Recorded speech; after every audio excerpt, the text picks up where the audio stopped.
Good evening बच्चों। आप सभी का एक बार फिर से स्वागत है हमारे इस यूट्यूब चैनल में। और हम लोग पढ़ रहे थे जीएसटी। और ठीक है, हमने कॉन्सेप्ट तो सब समझा दिया है आपको कि जीएसटी क्या होती है, जीएसटी किस प्रकार से लगती है, इनपुट जीएसटी क्या होती है, आउटपुट जीएसटी क्या होती है, और उसी के माध्यम से आपने सीखा था कि नेट जीएसटी क्या होती है। ठीक है, ये तो हमने अभी तक सीख लिया है। चलिए अब हम लोग जो है इसे क्वेश्चन को सॉल्व करते हैं।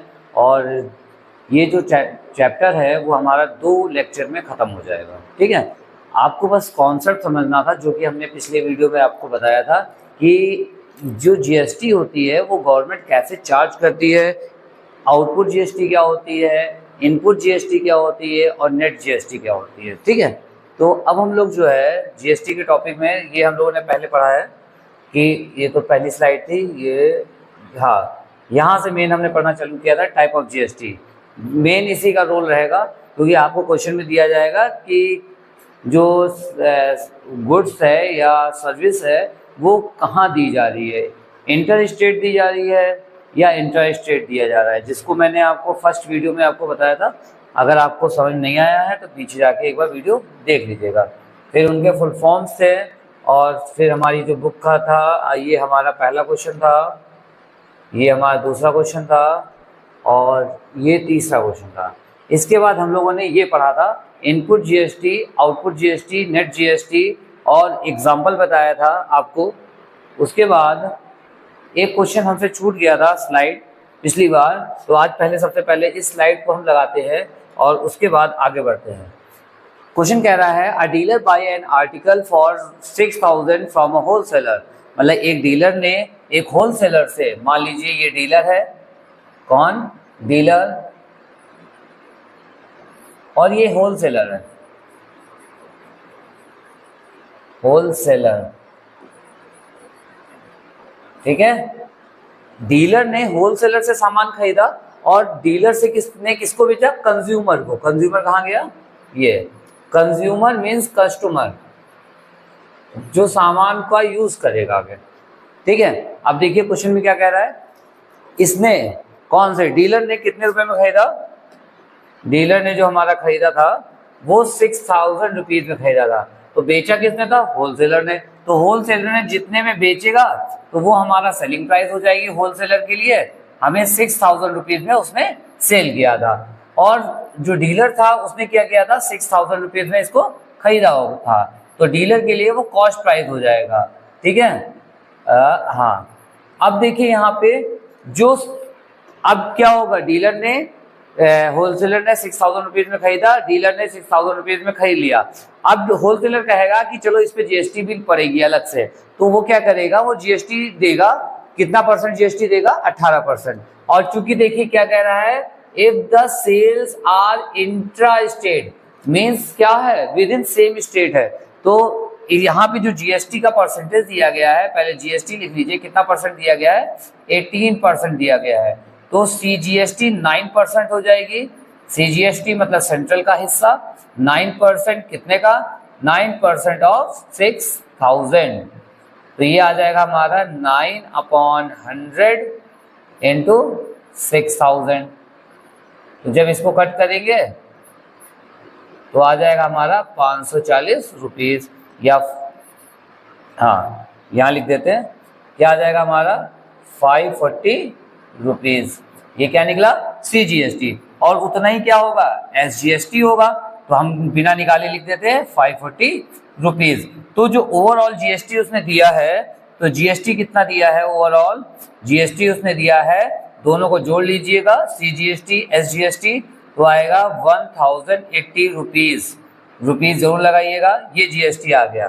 तो इतना तो समझ में आ गया होगा। ये तो अभी पिछला हिसाब चल रहा है कि डीलर जब सामान लेने जाएगा तो अभी तक उसने इतना रुपए क्या किया था, दिया था। ठीक है, इतनी बात समझ में आ गई। अब क्या करेगा डीलर अब क्या कह रहा है कि डीलर ने 15% प्रॉफिट के बाद कंज्यूमर को बेचा। अब डीलर को ये, देखिए ये बात ध्यान समझिएगा, जब डीलर कंज्यूमर को बेचेगा तो जीएसटी अपने बिल में ऐड नहीं करेगा। जब जो टोटल बिल बनेगा, जब कंज्यूमर के पास सामान जाएगा, तो उस समय जो उस समय का जो बिल होगा जीएसटी उस समय ऐड किया जाएगा। मेरा कहने का मतलब क्या है, अभी देखिए जो डीलर लेगा वो अपना कुछ प्रॉफिट लेगा, तो डीलर ने प्रॉफिट कितना लिया 15%, तो 15% कितने का लिया 15% ऑफ 6000 लिया, ध्यान समझिएगा 16% 15% 6000 का लिया, तो जब 15% 6000 का निकालेंगे तो इंटू 6000 इसको कट कर देंगे तो आ जाएगा 900 रुपीज। क्या आ जाएगा 900 रुपीज प्रॉफिट लिया। तो जब इसने प्रॉफिट लिया तो ये कितने रुपए में बेचेगा, कॉस्ट प्राइस कितने की उसे पड़ी थी प्लस अपना प्रॉफिट, जीएसटी को इंक्लूड नहीं करेंगे। तो अब क्या हो जाएगा, अब देखो देखिए ध्यान से, तो उसने कितने की खरीदी थी 6000 रुपीज की खरीदी थी और 900 रुपए उस पर क्या ले लिया प्रॉफिट ले लिया, तो टोटल क्या हो गया 900, ठीक है, ये इतने रुपए का वो पड़ा, ठीक है। अब ये सेलिंग प्राइस क्या होगी, अब ये क्या करेगा शॉपकीपर डीलर क्या करेगा कंज्यूमर को इतने रुपए में बेच देगा। कितने रुपए में बेचा, देखिए कितने रुपए में बेचा 6900 पे। अब क्या करेगा कंज्यूमर उतने ही रुपए में उसे खरीद लेगा, ठीक है, कंज्यूमर उतने ही रुपए में उसे खरीद लेगा। अब जब कंज्यूमर ने उस पर खरीद लिया, अब क्या करेगा कंज्यूमर क्या करेगा उस पर जीएसटी देगा, क्या देगा जीएसटी देगा। तो जीएसटी का जब एक ही आर्टिकल होता है और उसका कोई मतलब कह सकते हैं ना, उसका हम क्या कहते हैं उसको हम चेंज नहीं करते। जैसे सपोज कर लो कि हम क्या कहते हैं उसमें कुछ इम्प्रूवमेंट ना कर दें। सपोज कर लो कि हम क्या कहते हैं एक एग्जांपल आपको बताते हैं, जैसे सपोज कर लीजिए कि हम कोई रॉ मटेरियल लाए तो जीएसटी हमने कुछ और दिया, लेकिन रॉ मटेरियल से जब हमने कोई आर्टिकल बना दिया तो उस पर जीएसटी अलग लगेगी, ठीक है। तो इस कंडीशन पे जीएसटी का रेट चेंज हो जाता है, अदरवाइज जीएसटी का रेट एक आर्टिकल पे सेम चलता रहता है अगर उस आर्टिकल में हमने कोई चेंजेस नहीं किए हैं, ठीक है। तो अब देखिए कॉस्ट प्राइस इतने का होगा और ये चूंकि इंटरेस्ट रेट था तो जीएसटी कितनी थी, तो जीएसटी हमारी क्या थी, जीएसटी हमारा 18% ही रहेगी। तो 18% है तो सीजीएसटी क्या हो जाएगी, सीजीएसटी कितनी हो जाएगी हमारी 9% हो जाएगी, क्योंकि आधी क्या होगी सेंट्रल लेगा और आधी स्टेट लेगा। सीजीएसटी 6900, इसको जब सॉल्व करेंगे 9/100 इंटू 6900, 9 इंटू 6 तो जिसको मल्टीप्लाई करेंगे तो 9 9 जा 81, 8 गया कैरी और 54 और 8 62, तो क्या आ जाएगा हमारा सीजीएसटी इतना आ जाएगा। तो एसजीएसटी कितना आ जाएगा, एसजीएसटी भी हमारा यही हो जाएगा 621 रुपीज़। तो जो हमारा अमाउंट बनेगा ध्यान समझिएगा, जो टोटल अमाउंट बनेगा, टोटल अमाउंट क्या होगा, टोटल अमाउंट वो अमाउंट होगा जब कंज्यूमर ने सामान को खरीदा था तो लास्ट में टोटल कितना पेमेंट करेगा, तो जितना उसका प्राइस होगा प्लस जीएसटी, तो 6900 एंड इसको जब ऐड करेंगे तो आएगा 1242,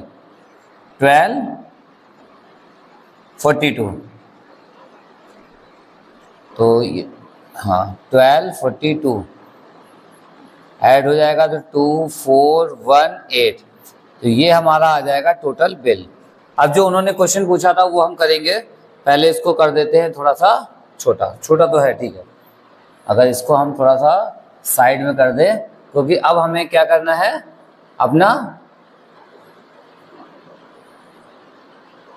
हाँ अब हमें क्या करना है कि इनकी जो क्वेश्चन पूछे गए थे, जो पॉइंट थे, इसके आंसर देना है।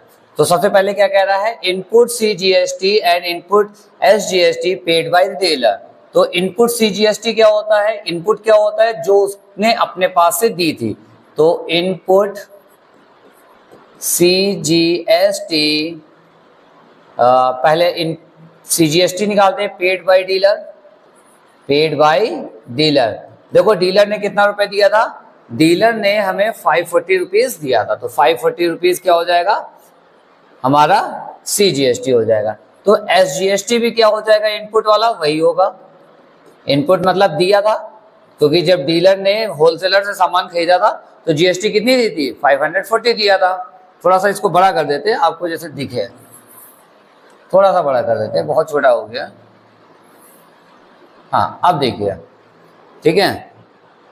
आगे देखिए, जो सेकंड पार्ट क्या कह रहा है, output GST collect by dealer. Output क्या है, जो जीएसटी डीलर के पास आई थी, तो डीलर के पास कहां से आई थी, कंज्यूमर से आई थी, तो कंज्यूमर ने कलेक्ट किया सीजीएसटी, हाँ sorry, output CGST collected by dealer. Dealer क्या, डीलर ने कितनी कलेक्ट की, जितनी कंज्यूमर ने दी थी। कंज्यूमर ने कितनी दी थी, 621 दिया था, तो यहाँ 621 लिख लीजिएगा। और एसजीएसटी भी कंज्यूमर ने उतनी दी थी, तो एसजीएसटी भी डीलर के पास कितनी कलेक्ट होगी, 621। ठीक है। अब अगला क्या कह रहा है, नेट सीजीएसटी। देखिए नेट सीजीएसटी, बहुत ध्यान समझिएगा, नेट सीजीएसटी। तो देखिए net CGST paid by dealer, paid by dealer. अब इसमें पेड बाय डीलर का मतलब है, नेट जीएसटी वो जीएसटी होती है जो डीलर के माध्यम से गवर्नमेंट के पास जाएगी, टोटल जाएगी, ठीक है, जितनी उसका उस पर कोई अधिकार नहीं होगा, ठीक है। तो डीलर ने जो जीएसटी दी है किसको, गवर्नमेंट को, वो नेट जीएसटी कहलाएगी। तो net GST paid by the dealer, तो नेट जीएसटी सीजीएसटी निकाल रहे हो, क्या निकाल रहे हो, sorry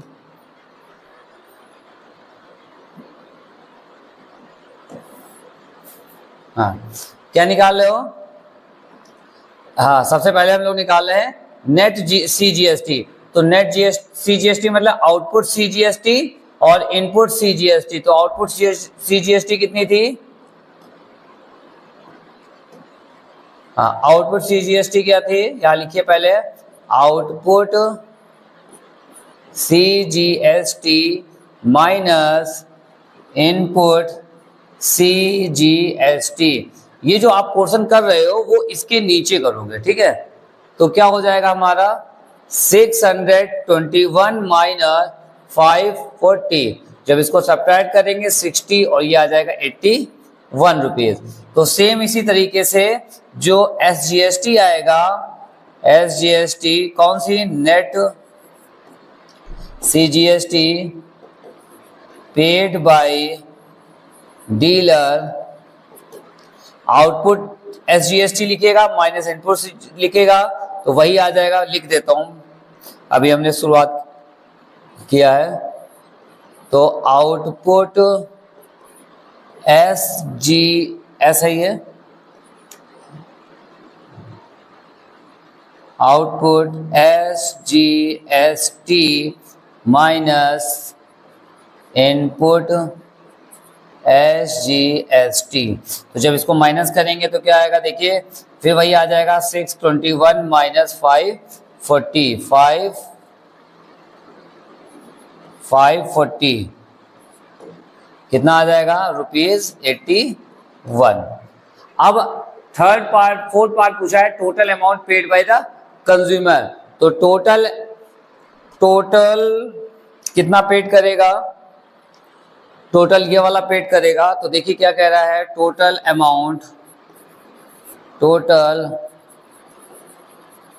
amount paid by consumer है, कंज्यूमर है ना, पेड बाय कंज्यूमर, हाँ गुड, पेड बाय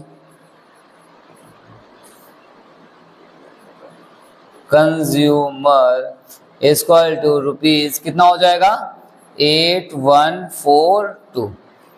तो ये हमारा हो जाएगा इसका आंसर। तो 4 पार्ट पूछे गए थे और चारों पार्ट का हमने आंसर आपको निकालना सिखा दिया है। हमारी ये है जो कि हमने आपको समझा दिया था, और इसमें भी एक थोड़ी सी ध्यान नहीं दिया था। इसमें ये पूछा था थर्ड वाले में पार्ट में, थर्ड पार्ट कहाँ गया, हाँ थर्ड पार्ट ही बोला गया था कि सीजीएसटी और एसजीएसटी कितना लगेगा। तो हमने आपका net GST paid by the manufacturer निकाल दिया था, और इसका आधा करिएगा तो CGST जाएगा, ठीक है, और इसका आधा करेंगे तो SGST जाएगा, क्योंकि इसने अलग अलग पूछा था, हमने इस क्वेश्चन को ध्यान नहीं दिया था, तो आप इसमें ये करेक्शन कर लीजिएगा, एक स्टेप बढ़ा लीजिएगा। नेट GST जो भी हमारी आई थी उसको दो भागों में बांट दीजिएगा, ठीक है। अगली स्लाइड हम लोगों ने शायद, हाँ अगली स्लाइड हमारी ये है। नेक्स्ट क्वेश्चन जो हमारा है, देखिए नेक्स्ट क्वेश्चन जो है,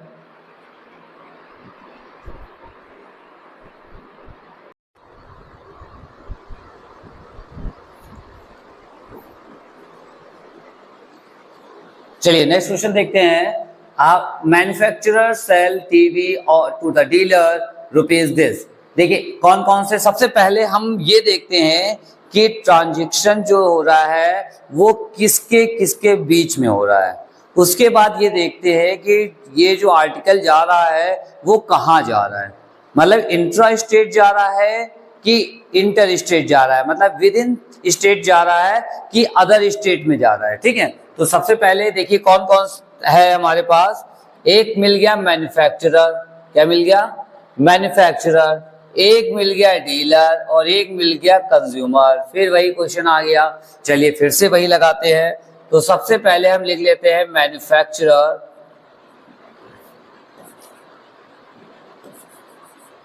मैन्युफैक्चरर,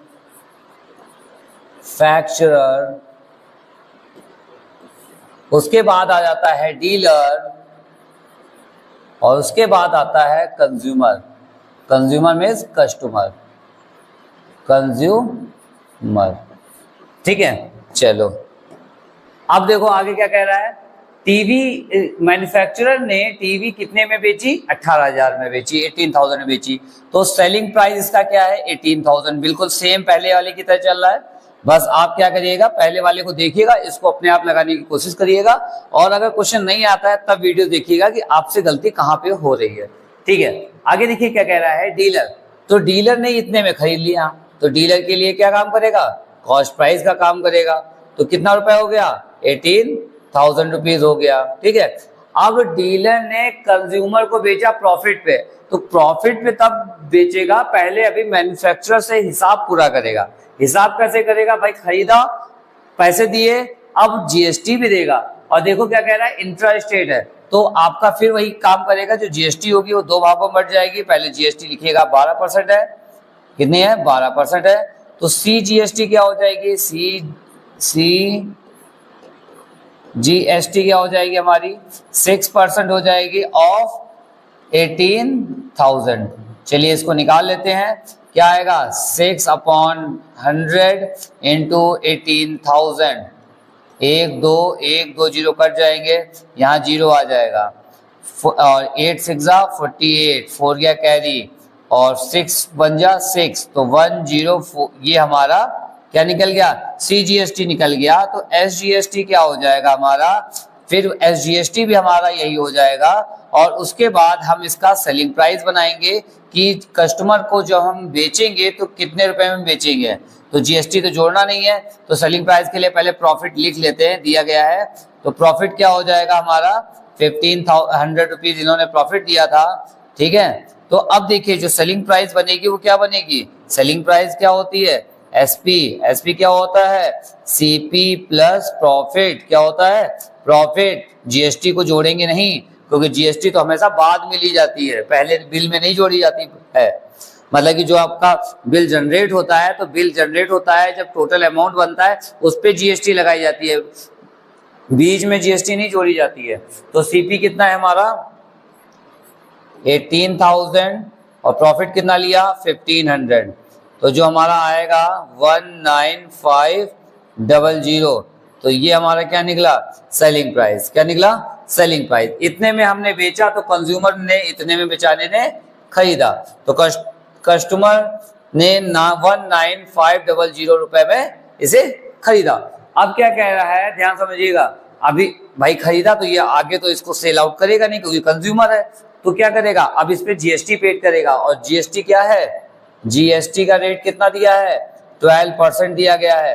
तो वही CGST आधी हो जाएगी, तो CGST कितनी हो जाएगी, 6% ऑफ 19500 सॉल्व कर लीजिए। 6/100 इंटू 19500, ये दोनों कट गया, क्या बचा 6 5 जा 30, 3 क्या कैरी, 6 9 जा 54 और 3 57, 5 क्या कैरी, 6 1 जा 6 और 5 क्या हो जाएगा 6 और 5 11। तो ये आ गया इसके पे CGST।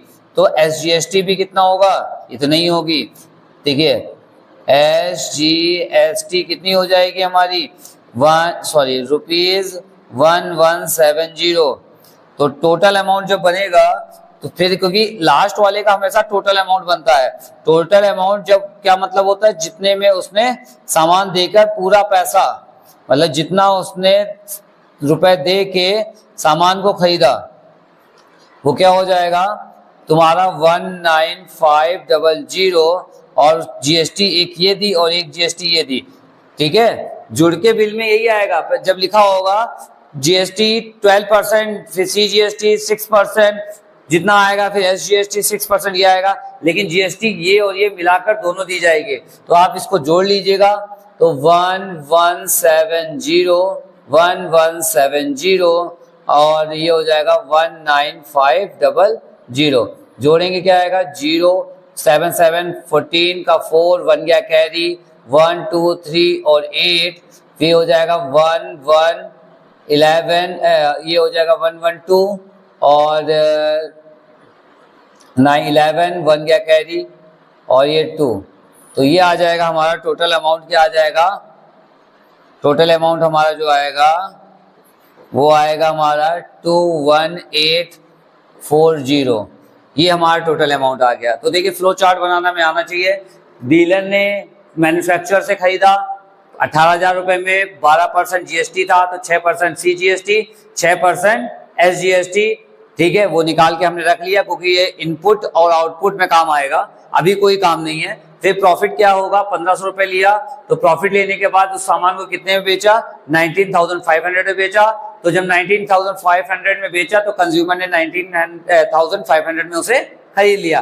12% GST देगा, जिसका 6% CGST के फॉर्म में और 6% SGST के फॉर्म में निकाला एक ही जाता है, जो ये आता है वही अमाउंट यहाँ लिख देते हैं। अब जो टोटल अमाउंट निकालते हैं तो अब जो है सारी GST plus bill, CGST, SGST और जो उसका कॉस्ट प्राइस होता है टोटल बिल में, ये तीनों चीजें जोड़ लेते हैं, ठीक है। चलिए आगे देखते हैं कि ये क्वेश्चन में आगे क्या हमसे पूछा गया है।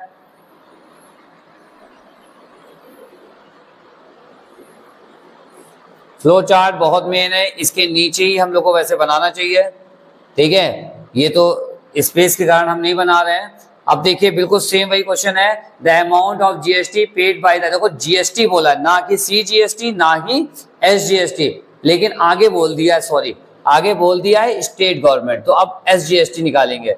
चलिए देखते हैं, the amount of GST paid by the dealer to the state government, state government को डीलर ने कितनी GST दी है। देखो बहुत ध्यान समझना, ये जब पूछा जाता है तो इसका मतलब क्या होता है, डीलर ने कितनी दी है। तो डीलर ने स्टेट गवर्नमेंट को कहां दिया था, डीलर ने तो मैन्युफैक्चरर को दिया था पहले, तो 1080 रुपीज क्या दिया था इसने, GST दी थी SGST के फॉर्म में। किसको दिया था, मैन्युफैक्चरर को दिया था। और दूसरा अमाउंट क्या दिया था, 1080 CGST के फॉर्म में दिया था, ध्यान समझिएगा। लेकिन जब डीलर ने कंज्यूमर से लिया था तो 1170 लिया था SGST के फॉर्म में और 1170 लिया था CGST के फॉर्म में, CGST के फॉर्म में। तो अब देखो क्या है, डीलर ने जो डीलर से जो गवर्नमेंट के पास जाएगी वो क्या जाएगी, डीलर के पास कितनी GST आई। डीलर ने क्या किया भाई, डीलर तो GST देता नहीं है, वो केवल गवर्नमेंट इसको मैन्युफैक्चरर को दिया और मैन्युफैक्चरर को देने के बाद कंज्यूमर से ले लेगा,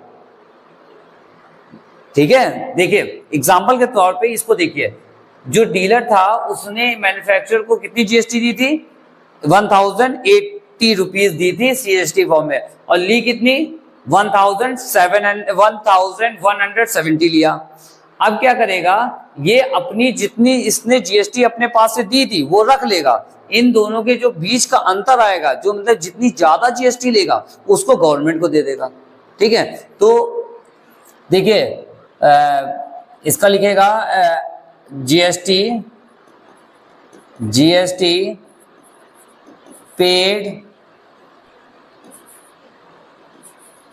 paid by dealer to state government. ठीक है, तो बस वही चीज है, आउटपुट कितनी स्टेट गवर्नमेंट के पास जाने के लिए उसके पास आई थी, कितनी आई थी 1170, और उसने जब मैन्युफैक्चरर को दिया था तो कितनी दी थी, तो 1080। तो जब इसको सब्ट्रैक्ट करेंगे तो 90 रुपीज आ जाएगी।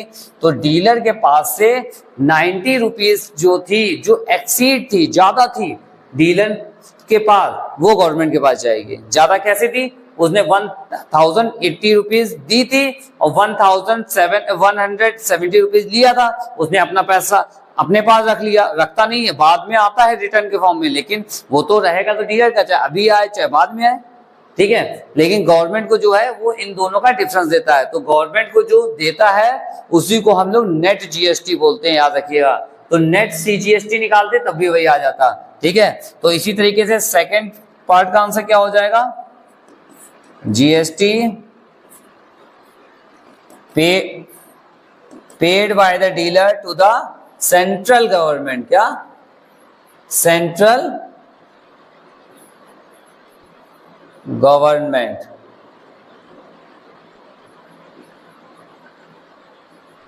कितनी आ जाएगी, फिर वही आ जाएगी 1170 माइनस दिस, तो क्या आ जाएगा 90 रुपीज। तो सेंट्रल गवर्नमेंट के पास भी डीलर के माध्यम से 90 रुपीज गई है। अगर टोटल बोली जाएगी तो वो अलग है, मैन्युफैक्चरर ने भी तो दे दी थी, तो मैन्युफैक्चरर से गई थी और फिर डीलर से गई है 90 रुपए। ठीक है, ध्यान रखिएगा। उसके बाद बोला गया the amount of GST receive by the state government, मतलब टोटल स्टेट गवर्नमेंट को कितनी जीएसटी मिली है। अब इसमें आपको समझ में आ जाएगा क्या है। देखिए थर्ड पार्ट का आंसर समझ में आ गया तो सबको समझ में आ जाएगा। बोला गया है स्टेट गवर्नमेंट को कितनी जीएसटी मिली है, तो स्टेट गवर्नमेंट को मैन्युफैक्चरर से कितनी मिली थी। ठीक है, क्या लिखेंगे, जीएसटी received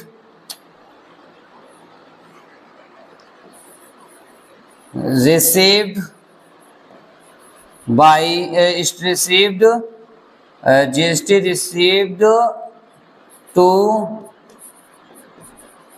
state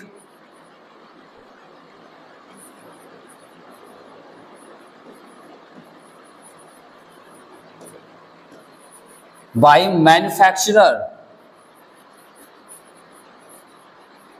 मैन्युफैक्चरर से कितनी मिली थी 1080 मिली थी, और जो जीएसटी पेड बाई डीलर कितनी मिली थी, बाई डीलर कितनी मिली थी 90 रुपीज मिली थी। तो टोटल जीएसटी कितनी मिल जाएगी गवर्नमेंट के पास में, टोटल जीएसटी कितनी रिसीव्ड बाई ना लिखेगा, कितनी मिलेगी 1170। अच्छा चलिए आज फिर वही बात, एक मजे की बात बताते हैं कि इसमें क्या है। देखिए 110 रुपीज उसको जीएसटी रिसीव हुई, किसको, स्टेट गवर्नमेंट को, लेकिन 11 देखिए कंज्यूमर ने उसको कितनी जीएसटी दी थी, कंज्यूमर ने 11 स्टेट गवर्नमेंट के लिए 1170 दिया था। तो घूम फिर के जितनी जीएसटी कंज्यूमर ने दी है, घूम फिर के गवर्नमेंट के पास भी उतनी ही जीएसटी जाती है। ठीक है, वो इनडायरेक्ट वे में जाती है, इसलिए ये कौन सा टैक्स कहलाता है, इनडायरेक्ट टैक्स कहलाता है। अगला देखिए क्या है, the total amount page by the amount that the consumer पे फॉर अ टीवी। तो टीवी के लिए कंज्यूमर ने कितना रुपए पेड किया, टीवी ने क्या किया, टोटल अमाउंट हमारा कहाँ निकला, ये देखिए हमारा टोटल अमाउंट जो आखिरी वाले का पार्ट का आंसर है, टोटल अमाउंट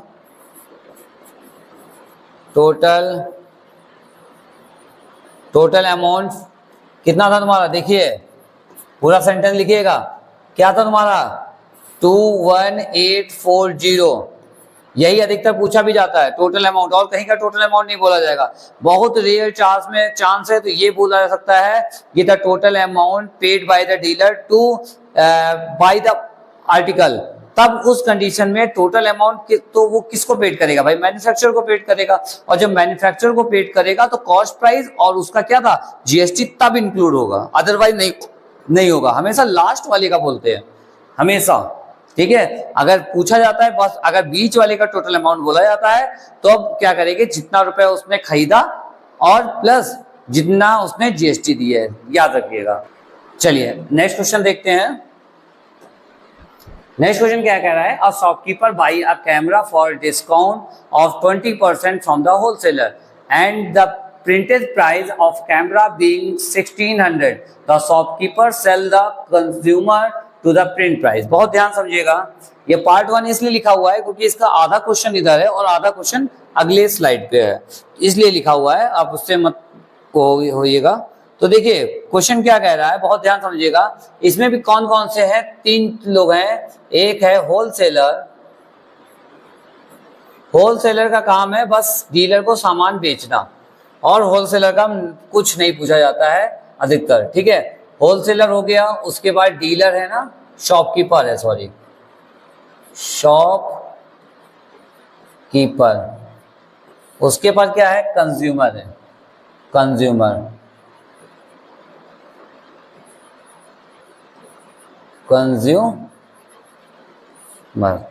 चलिए अब देखते हैं अगला क्वेश्चन, वो क्या कह रहा है। मान लेते हैं इसका जो प्रिंट प्राइस था तुमको दिया था ना 1600, तो प्रिंट प्राइस क्या था, या प्रिंट प्राइस को ही मार्क प्राइस कहते हैं, तो एमपी क्या था, मार्क प्राइस क्या था 1600।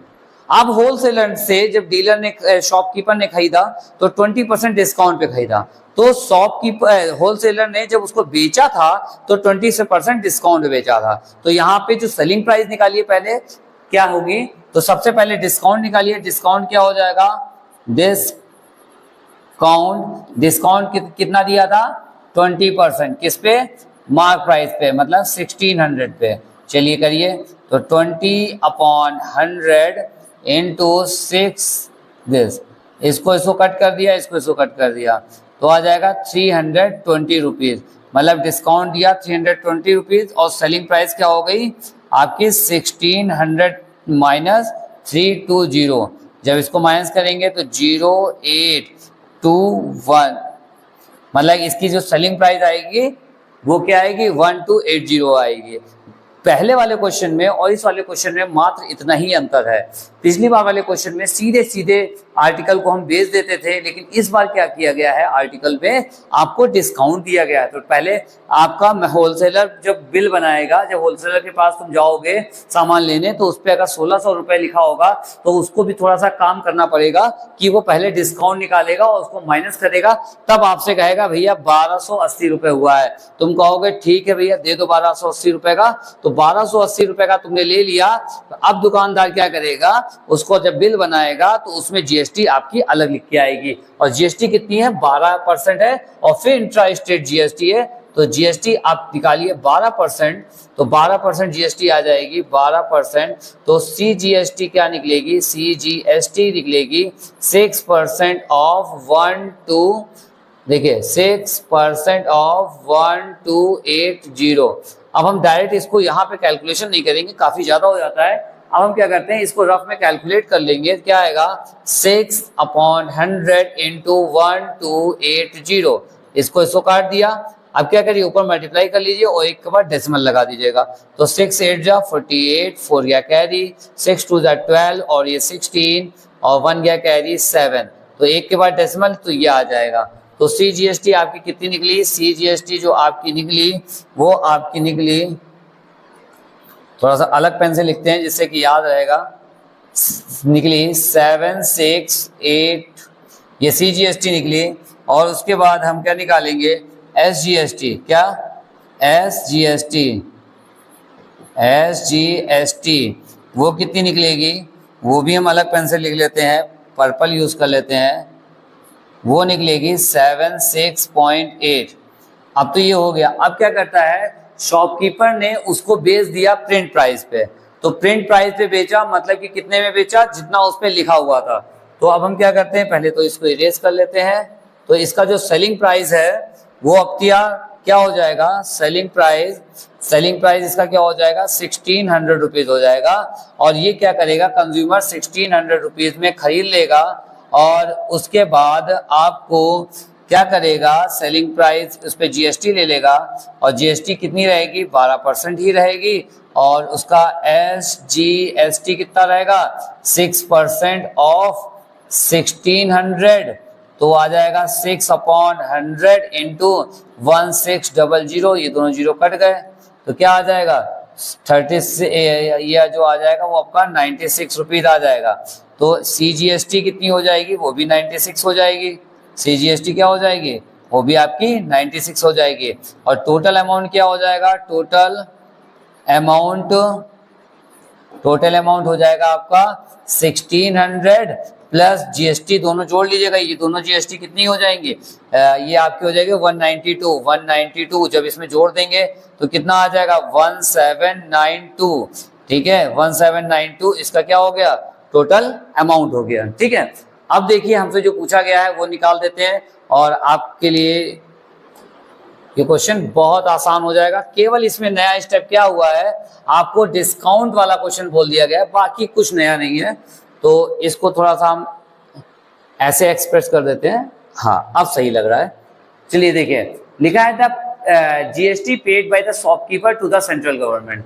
तो देखिए अब वही वाला क्वेश्चन आ गया कि पहला वाला क्या कह रहा है, GST पेड बाय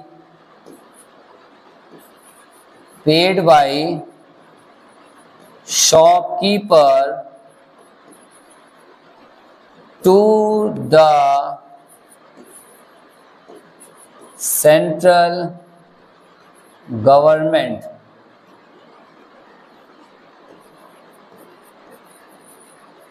देखिए इसी को नेट GST बोलेंगे, net GST paid by the shopkeeper to the central government. ठीक है, तो अब देखिए सेंट्रल गवर्नमेंट को कितना देगा, तो सेंट्रल गवर्नमेंट के रूप में उसके पास कितनी GST आ रही है, तो सेंट्रल गवर्नमेंट को देने के लिए उसके पास GST आ रही है 96 रुपीज और उसके पास से जा रही है 768। तो दोनों के बीच का जो अंतर होगा, कितना अंतर होगा इसका, 19 रुपीज 20 पैसा।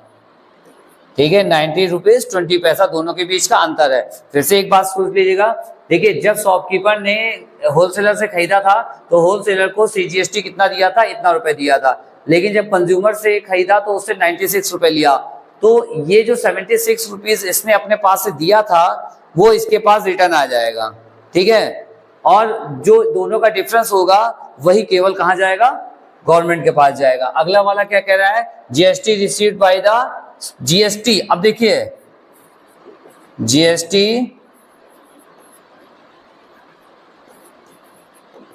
Received by the central government. देखिए अब बोला है सेंट्रल गवर्नमेंट के पास कितनी GST जाएगी, तो सेंट्रल गवर्नमेंट के पास GST कौन देगा, एक बार होलसेलर से जाएगी, एक बार शॉपकीपर से जाएगी। तो होलसेलर से कितनी गई थी, ध्यान समझिएगा, होलसेलर से गई थी जितना शॉपकीपर देगा, कितना दिया था शॉपकीपर ने 76.8 इतना दिया था 80, और शॉपकीपर ने कितनी दी थी, ये वाला। क्योंकि अब ये मत कहना शॉपकीपर ने उससे लेके दी थी, शॉपकीपर ने अपने पहले से इतने रुपए दे चुका था, जब कंज्यूमर उसको इतने रुपए देगा तो इसके इतने रुपए गवर्नमेंट उसे वापस कर देगा। तो दोनों के बीच का जो डिफरेंस होगा वो गवर्नमेंट अपना पास ले लेगा। ठीक है, जैसे सपोज कर लिए कि ये हमने आपको कोई सामान बेचा और कहा कि इस पे हम 50 रुपए आपसे लेंगे, ठीक है, या हमने आपसे पहले 50 रुपए ले लिए, कहा कि हाँ ये सामान लेके जाओ और इसको बेचो, जब आओगे तब हम रुपए दे देंगे। तो तुम जो है किसी को बेच के उस सामान को बेच के तुम 100 रुपए लेके आए, तो क्या होगा, क्या 100 रुपए हमको दे दोगे? 100 रुपए तो हमको दोगे, लेकिन हम 50 रुपए तुम्हें जो तुमने पहले हमको दिया था वो हम वापस कर देंगे। तो टोटल तुमने हमें कितना रुपए दिया? 50 रुपए दिया। वही हाल गवर्नमेंट करती है शॉपकीपर से कि जितना तुम पहले जीएसटी दे चुके हो, जब तुम कंज्यूमर से उस जीएसटी को लोगे तो हम तुमको उतने रुपए वापस कर देंगे जितना तुमने हमको पहले जीएसटी दिया था। किसके माध्यम से? होलसेलर के माध्यम से। तो ये जोड़ने पे वही आएगी जो लास्ट में कस्टमर देगा, 96 रुपीज आएगी। ठीक है, तो ये दोनों पार्ट हो गए। अगले स्लाइड पे हमारा अगला कुछ पार्ट है। देखिए क्या कह रहा है, GST received by the state government. तो देखो जितनी सेंट्रल गवर्नमेंट को मिली है उतनी ही स्टेट गवर्नमेंट को मिलेगी, क्योंकि इंट्रा स्टेट जीएसटी है। तो इसका भी आंसर लिख लीजिएगा, GST received by the state government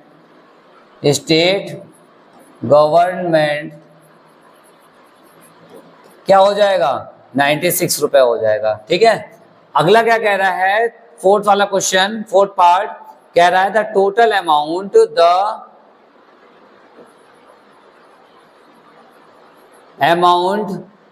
मतलब बताना है कि कंज्यूमर ने उस कैमरे को खरीदने के लिए कितने रुपए दिए। देखिए कस्टमर ने कितने रुपए दिए थे, कंज्यूमर ने 1792। तो यही इसका आंसर हो जाएगा, the total amount paid by, paid लिख लीजिएगा, the amount paid by the consumer कितना था? 1792। क्या है? 1792। देखिए टोटल अमाउंट में जीएसटी क्यों जोड़ के बताते हैं, जैसे सपोज कर लीजिए कि आपने एक कैमरा खरीदा और वो कैमरे पे प्राइस उस कैमरे को आपने 5,000 रुपए में खरीदा, लेकिन जब आप लाओगे तो उस पर जीएसटी लेगा, मान लो 1,000 रुपए जीएसटी मिल गया। तो तुम सामान लेके जब आओगे तो किसी को बताओगे कि कितने रुपए का मिला, तो क्या बताओगे? 5,000 रुपीज का मिला? नहीं ना, बोलोगे 6,000 रुपीज का मिला है। जैसे 5,000 रुपए इसका प्राइस था और हमने 1,000 रुपए इस पे जीएसटी दिया है। ठीक है, चलिए अगला क्वेश्चन देखते हैं। नेक्स्ट क्वेश्चन क्या कह रहा है, a dealer buy an article of discount of 30% from the wholesaler, the mark price been 600,000 rupees and sell करता है 10% डिस्काउंट पे ऑन द मार्क प्राइस। ठीक है, चलिए देखिए क्वेश्चन क्या कह रहा है। यहाँ पे तो एक स्टेप और बढ़ गया है कि पहले क्या करता है, वो 30% डिस्काउंट पे खरीदता है, लेकिन जब वो कंज्यूमर को बेचता है तो 10% ही डिस्काउंट देता है। तो चलिए पहले आप क्या करते हैं, सबसे पहले आप वही काम करेंगे, होलसेलर है, डीलर है और कंज्यूमर है। सबसे पहले होलसेलर है ना, हाँ होलसेलर, उसके बाद कौन है? डीलर है, और उसके बाद हमारा कौन है? कंज्यूमर। ये तीन है हमारे पास। अब देखो क्या करता है, डीलर 30% डिस्काउंट में खरीदता है, किससे? होलसेलर पे। तो इसका जो मार्क प्राइस था, वो मार्क प्राइस कितना लिखा है, देखिए मार्क प्राइस था 6,000 रुपीज, लेकिन ये इस पे ये डिस्काउंट दे देता है, तो डिस्काउंट कितना देता है? 30%। कितना देता है? 30%। तो जो इसका सेलिंग प्राइस हो जाएगा वो क्या हो जाएगा, पहले डिस्काउंट निकालिए, 30% ऑफ 6,000। तो ये जब निकालेंगे तो 30/100 इंटू 6,000, ये कट गया, तो कितना आ गया? 1,800 रुपीज क्या हो गया? डिस्काउंट हो गया। तो इसका जो सेलिंग प्राइस होगा वो क्या होगा? 6,000 रुपीज माइनस डिस्काउंट। तो क्या आ जाएगा हमारा? ये हमारा आ जाएगा 4,200। बात समझ में आई कि नहीं आई इतनी? मतलब कि उसका प्राइस 6,000 रुपीज था, 30% डिस्काउंट दिया, तो पहले हम जो 6,000 का 30% निकाला, 1,800 आया। ये डिस्काउंट दिया तो 6,000 में डिस्काउंट को हटा देंगे, सेलिंग प्राइस आया। अब ये क्या करेगा, डीलर इसको खरीद लेगा। तो डीलर ने जब इसको खरीदा तो इसको खरीदने के लिए उसको 4,200 रुपए दिए, मतलब 4,200 रुपीज दिया। अब इस पे क्या करेगा, जीएसटी कितना है? 5% है, तो पहले जीएसटी निकालेंगे, कितना है इसकी 5%, 5% ऑफ 42। अच्छा हम डायरेक्ट जीएसटी निकाल लेते हैं और जो जीएसटी आएगी उसका आधा कर देंगे, ठीक है, क्योंकि काफी छोटी वैल्यू है, पॉइंट में थोड़ा सा गलत होने के चांसेस रहते हैं। तो ये क्या है हमारी 4200, इसको काट दिया तो क्या आएगा 0, 210 आ गया। तो CGST क्या हो जाएगी, इसकी आधी हो जाएगी, CGST इसकी आधी मतलब क्या हो जाएगी 105 रुपीज हो जाएगी, और SGST क्या हो जाएगी, इसकी आधी 105 रुपीज हो जाएगी। अब क्या कर रहा है, ये बेचेगा सामान को, अब ये बेचने के लिए क्या करता है 10% डिस्काउंट देता है। तो ये कितना डिस्काउंट दे रहा है, यहां से देखिए स्टेप थोड़ा सा अलग है तो अलग पेन से लिख देते हैं। तो देखिए डिस्काउंट कितना दे रहा है, ये डिस्काउंट दे रहा है कितना परसेंट, 10%। तो डिस्काउंट इसने दिया 10%, कितने पे, जितना इसका मार्क प्राइस था। तो जब इसका निकालोगे तो 600 रुपीज आएगा। तो जो इसका सेलिंग प्राइस बनेगा वो 6000 माइनस 600 मीन्स कितना आएगा 5400 रुपीज आया। अब क्या करेगा, कंज्यूमर इतने रुपए देके उसे खरीद लेगा, मतलब कंज्यूमर के लिए कॉस्ट प्राइस क्या रहेगी, कंज्यूमर के लिए कॉस्ट प्राइस रहेगी सीपी कितनी रहेगी हमारी 5400 रहेगी। अब उस पे जीएसटी देगा, कितना रुपए देगा 5% देगा, 5% ऑफ किस पे, जितने का उसने खरीदा था। तो खरीदा कितने का था, सॉरी ये आएगा हमारा 5/100 इंटू 5400, इन दोनों को कट कर देंगे, जब इसको मल्टीप्लाई करेंगे तो कितना आएगा 270 आ जाएगा रुपीज। तो इसका आधा CGST यहाँ पे हमको निकाल देना है क्योंकि अभी इसको आगे यूज करेंगे, 135 रुपीज, और SGST कितना आएगा, SGST भी हमारा 135 रुपीज आएगा। लेकिन जब टोटल अमाउंट, क्योंकि हमेशा लास्ट वाले का टोटल अमाउंट निकाल लेते हैं क्योंकि पूछा जाता है हमसे, तो टोटल अमाउंट क्या हो जाएगा 5400 प्लस 270 रुपीज। तो जब इसको जोड़ेंगे तो कितना आएगा 5670 रुपीज, ये हमारा आ जाएगा टोटल अमाउंट। अब इसको हम कर लेते हैं पहले की तरह छोटा।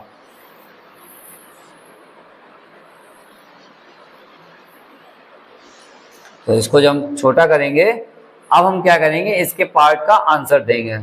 अब इसका पहला पार्ट क्या कह रहा था, amount of paid by the article, जो कि पहला वाला आपकी सबसे आखिरी वाला क्वेश्चन जो पूछा जाता था वो सबसे पहले बोला गया है। तो टोटल अमाउंट कितना हुआ, टोटल अमाउंट कितना हो जाएगा हमारा 5670। टोटल अमाउंट किसके द्वारा, पेड बाय कंज्यूमर, पूरा लिख लीजिएगा, paid by consumer for the article equal to this. आ गया। अब देखिए the tax paid by the dealer to the state government, तो डीलर ने स्टेट गवर्नमेंट को कितना दिया, तो वही आ जाएगा, हर बार वही लिख रहे हैं, the tax paid by the dealer, यही कॉन्सेप्ट बार बार यूज होगा, dealer to state government, state government.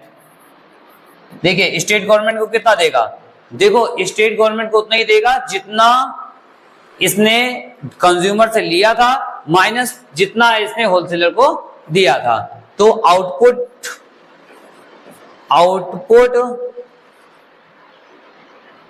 CGST, नहीं S है, SGST माइनस इनपुट SGST। देखिए डीलर ने कितना रुपए लिया था SGST के फॉर्म में 1 इतना लिया था और दिया कितना था इतना। तो अब इनको ले लीजिए, आएगा 135 माइनस 105 इक्वल टू 30 रुपीज।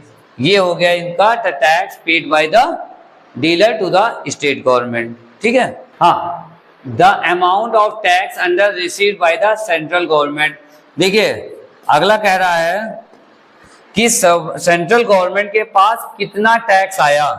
तो देखिए बहुत ध्यान समझिएगा, the tax received by central government, बहुत ध्यान समझिएगा, सेंट्रल गवर्नमेंट। देखिए सेंट्रल गवर्नमेंट के पास पैसा दो बार पहुंचा है, एक बार होलसेलर ने पहुंचाया होगा डीलर से लेके, एक बार डीलर ने पहुंचाया होगा कंज्यूमर से लेके। ठीक है, तो डीलर ने जो पहुंचाया था वो तो पूरा पूरा चला गया, 105 रुपीज चला गया। ठीक है, उसके बाद जब डीलर को कंज्यूमर से रुपया मिला होगा तो गवर्नमेंट, देखिए डीलर को कंज्यूमर से कितना रुपया मिला, 135 रुपीज मिला स्टेट गवर्नमेंट के पास जाने के लिए। अब क्या करेगा, 135 रुपीज डीलर के पास से चला गया, लेकिन गवर्नमेंट ने डीलर वाला पैसा वापस कर दिया, तो 105 रुपीज वापस कर दिया। तो ओवरऑल डीलर के पास से कितना रुपया गया, दोनों का डिफरेंस 30 रुपीज गया। 30 रुपीज डीलर के पास से गया और होलसेलर के पास से 105 गया, तो टोटल कितना हो जाएगा, 135 रुपीज। तो ये देखिए सेंट्रल गवर्नमेंट को कंज्यूमर ने कितना रुपए दिया था, 135 दिया, और कितना रुपए पहुंचा, 135। तो ओवरऑल आपने क्या देखा कि जो कंज्यूमर पैसा देता है वही स्टेट गवर्नमेंट या सेंट्रल गवर्नमेंट के पास पहुंचता है। तो जब आपको कोई आंसर समझ में नहीं आएगा कि आपसे ये पूछा गया total tax received by the central government या स्टेट गवर्नमेंट, तो देन आप देखेंगे कि कितना टैक्स कंज्यूमर ने दिया था। जितना टैक्स कंज्यूमर ने दिया था सीजीएसटी के फॉर्म में उतना सेंट्रल के पास जाएगा, जितना एसजीएसटी के फॉर्म में दिया था उतना स्टेट गवर्नमेंट के पास जाएगा। तो ये भी आप अपने आंसर का ऑप्शन रख सकते हैं। ठीक है, अब उसके बाद क्या बोला गया, पूछा गया है, बस ये दो पार्ट थे। ठीक है, तो चलिए देखते हैं अपना अगला क्वेश्चन।